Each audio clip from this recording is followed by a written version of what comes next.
crowd has thinned out, but of course a big night for the GOP, certainly statewide when you look at a number of the races. This gentleman to my side here, of course, enjoying a victory tonight, U.S. Senator Roger Wicker. Well, thank you, and I do want to, I appreciate the interview, and I use it as an opportunity to say thank you to the voters, and thank you for giving me an opportunity to serve 6 years, representing the interest of some mighty fine people, the voters of the state of Mississippi. We talked about the position this places you in, poised to be chairman of the Armed Services Committee. Yeah. What does that mean? What position? Well, I've been the senior Republican on that committee for the last 4 years, and this is an opportunity to go back to Ronald Reagan's concept of peace through strength.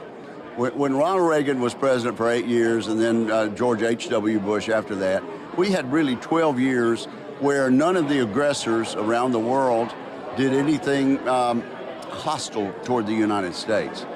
We've gotten to a situation now where really our defenses have fallen off. And you can talk to people who've been in previous administrations, whether Democrat or Republican. We're not where we need to be on our Navy.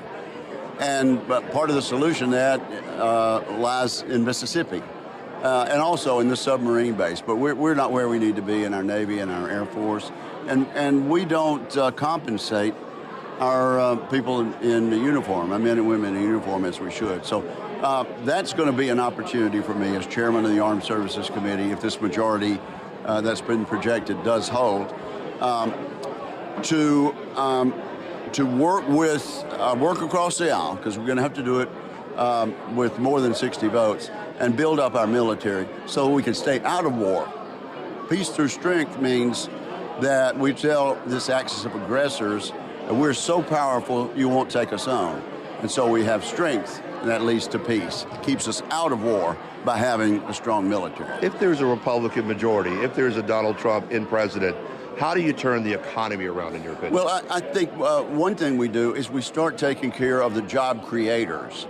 And the way you do that is not giving somebody $25,000 to help buy a house. A handout is the way the Kamala Harris approach has been.